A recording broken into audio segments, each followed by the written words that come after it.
You got people that are resentful towards her. But it's really not about her, guys. It's about what she represents. To be clear, Caitlyn Clark is being fouled at a record rate.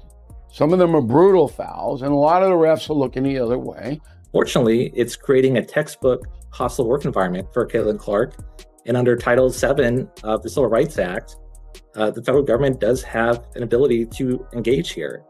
The crisis surrounding Caitlyn Clark has just exploded with a devastating new bombshell, and this time, it's not about her. After months of brutal fouls and with Clark still sidelined, the latest casualty has been confirmed. Her most vocal defender, Sophie Cunningham, is now officially out for the season with a devastating knee injury suffered against the Connecticut Sun. The Indiana Fever's nightmare season just hit rock bottom.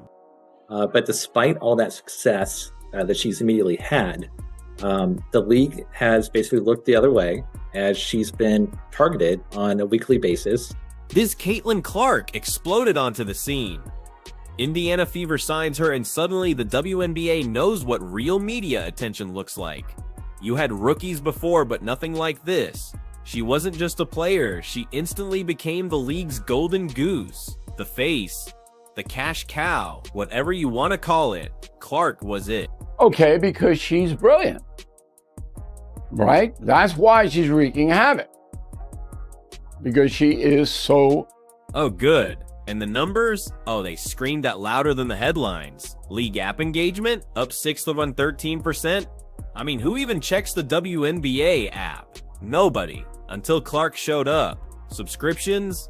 Yeah, those jumped by 36 to 6%. People literally started paying to follow the league the moment she entered. Merchandise sales? That's a wild one. 601% increase. Everyone wanted Caitlyn's jersey, her name, her number, and don't even get me started on what she did to the Indiana Fever. Their franchise value tripled. Let that sink in. Tripled from being practically invisible to becoming one of the most valuable teams because of one player, one rookie. Attention about Caitlyn Clark. Caitlyn Clark has had a seismic impact on the WNBA ever since she first joined. Merchandise sales. And yet, somehow, this stirred up the biggest storm in the league. You'd think the WNBA would throw a parade, put up statues, give her a bubble wrap armor suit to keep her safe. But no, instead, she outshines three-time MVP, Ajaja Wilson, and the league goes into silent panic mode. Why? Because a white rookie was doing what veterans couldn't.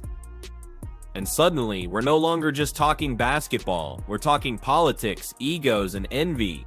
Right after she was drafted and heading into her rookie year, Ajaja Wilson, who is a three-time MVP of the league. She's won the championship for the Las Vegas Aces. She came out and addressed the attention that Caitlyn Clark is getting. Clark, mind you, didn't ask for this drama. She just played her game. But the second her face was plastered on every highlight reel, it was game over. The backlash hit hard. It wasn't subtle, it wasn't professional, and it sure as hell wasn't safe. And now she's stepping away. That's the bombshell. She's out for the season, not because she's washed, not even close, but because she's been absolutely battered on the court and burnt out off it. It boils her blood when people try and say that it's not about race. And so, unfortunately, it seems like there's a lot of commentary that's being made by players when they're on camera and they know reporters are watching. Let's talk numbers again, because if the drama felt personal, the stats made it undeniable. Caitlyn Clark took 17% of all flagrant and hard fouls in the entire WNBA this season. Just stop for a second and think about how insane that is. One player, just one, taking nearly a fifth of all the worst hits in the league. And guess what? That number is more than double the next closest player. Double. That's not competition, that's targeting. She is taking on harder fouls and at a higher rate than any of her peers.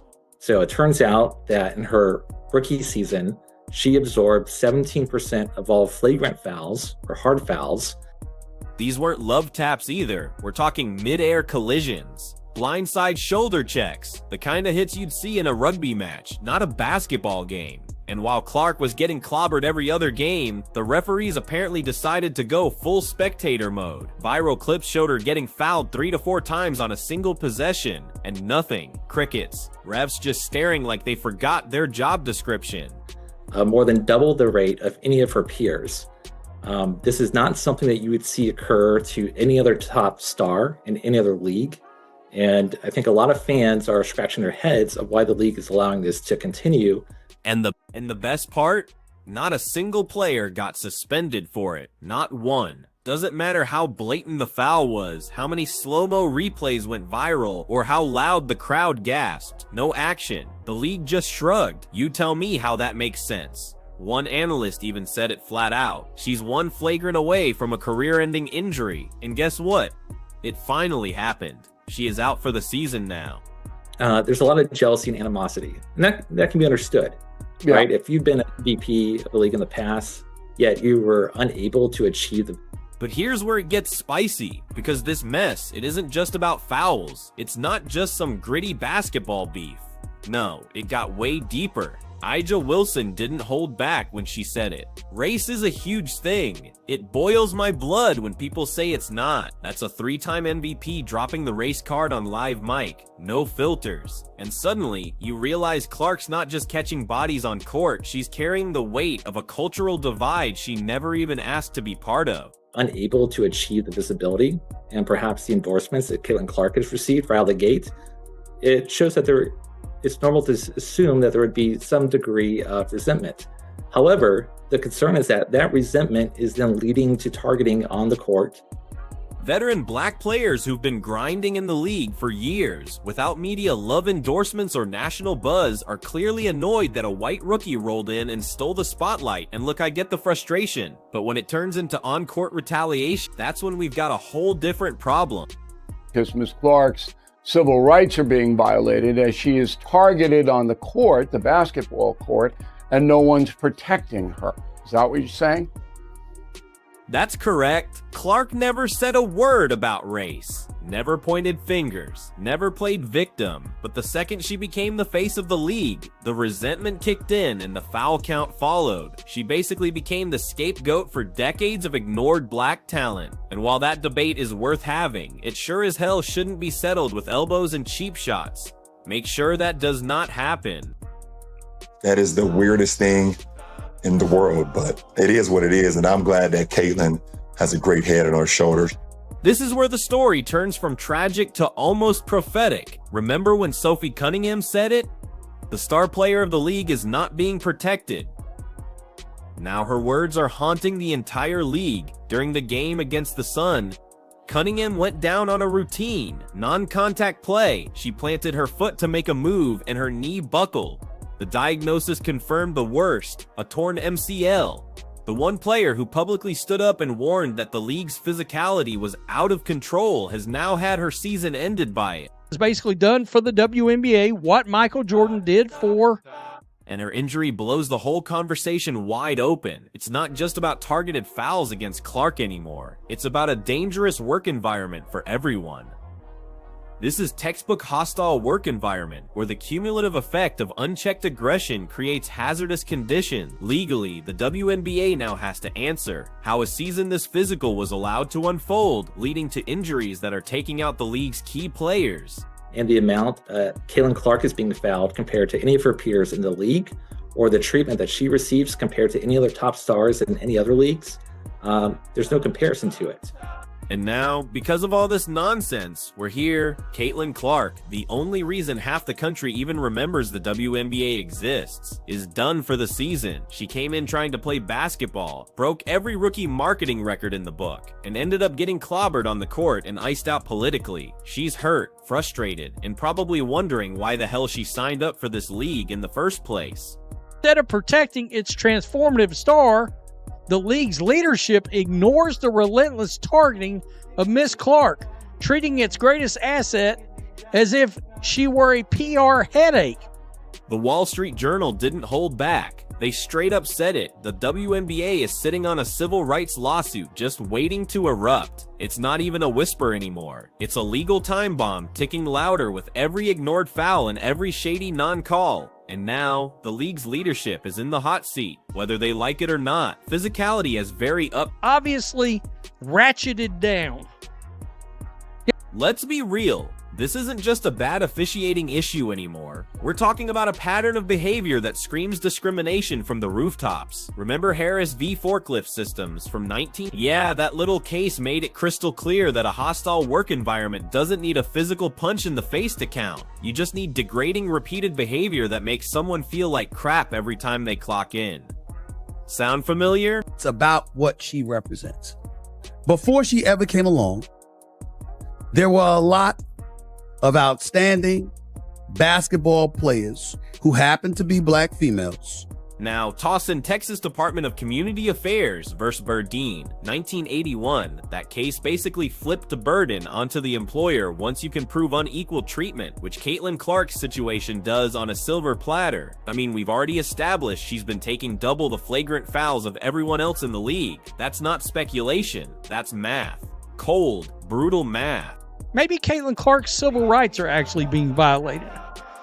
Is her right to a peaceful workplace, a non-hostile work environment, are those rights being violated? And it gets worse. We've got unaddressed public comments. Yes, actual words caught on camera from players throwing around the race card. We've got the now tragic words of Sophie Cunningham, the player who called for protection and is now out for the season, saying Clark's not being protected. We've got Aja Wilson talking about how the whole situation boils her blood. That's evident. And then comes the cherry on top, leaked internal chatter suggesting referees were told to let them play.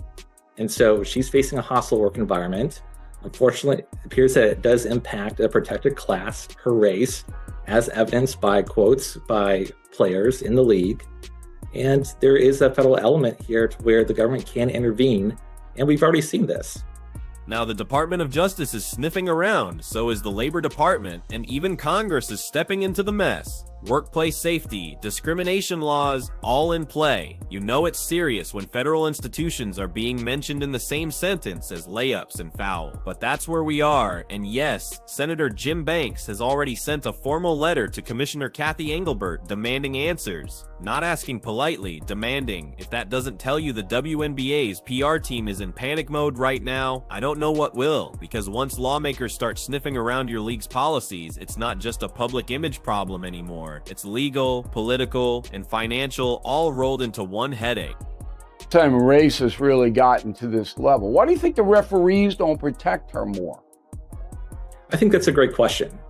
And I think the one key that, the 17% of flagrant fouls that she receives versus others, that's just based on calls that have actually been, that the referees actually call.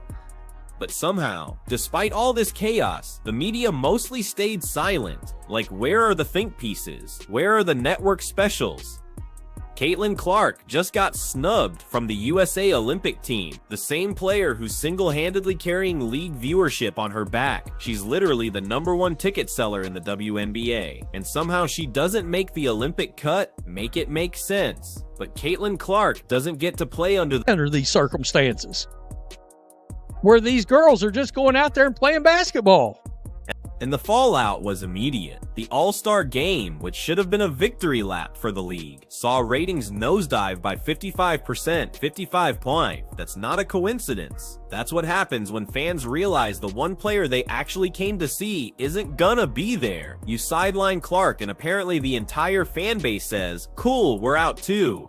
Clark shattered fan vote records with 1.29 million All-Star votes, yet ranked only 9th among guards on the player ballot.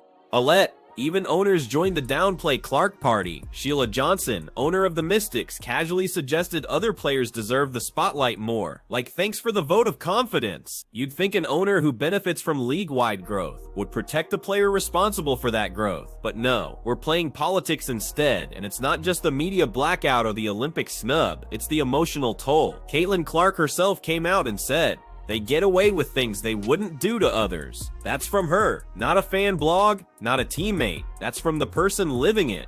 The one getting elbowed in the ribs and slammed in midair, while everyone watches like it's a WWE match. If this shocked you too, hit subscribe. We're not done exposing the mess behind the game.